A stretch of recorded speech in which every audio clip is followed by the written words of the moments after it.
She thought she lived alone, but then she realized a man was living behind a trapdoor in her apartment. When Amber Dawn was 20 years old, she moved to a small farming town in Washington so she could be closer to her brother and his family.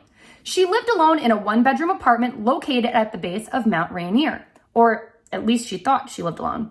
During her first night there, she heard what sounded like footsteps in the attic. She brushed it off, chalking it up to nerves or being in an unfamiliar place.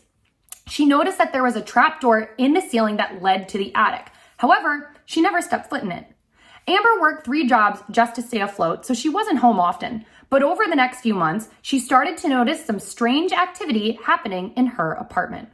For one, certain items would go missing. She would buy a 6-pack of soda only to come home and find 4 cans left. It was the same with cans of soup and packets of ramen noodles.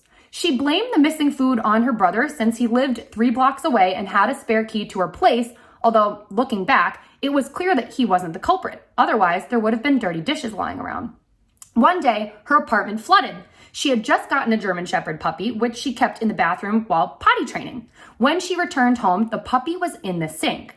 She had no idea how the puppy could have reached the sink without the help of someone else. Again, Amber told herself that nothing was going on.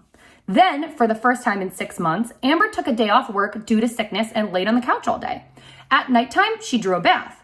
As she was soaking in the tub, she saw that the trapdoor to the attic was ajar.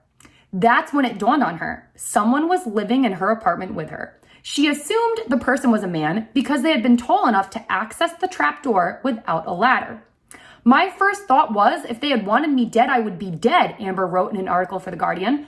They had access to me for 6 months. The guy probably meant no harm and just needed a place to stay, but still, Amber had to keep her cool so she didn't scare him. She walked to her bedroom, grabbed her phone and a hammer, and called her sister-in-law. She informed her that someone was in her home. Then she went outside. Minutes later, her sister-in-law arrived and they contacted the police. The cops didn't see anyone in the apartment, but they did find a sleeping bag, some food, and a book. I don't know how he was getting into the apartment. I left a window open for my cat, so he could have gone in and out that way, Amber said. I had a spare key. He could have taken my spare key and made a copy. He could have lived there before me. I don't know. She moved out the very next day. The intruder was never caught, but the incident has taught her to listen to her instincts. Check out more stories like this on ChipChick.com.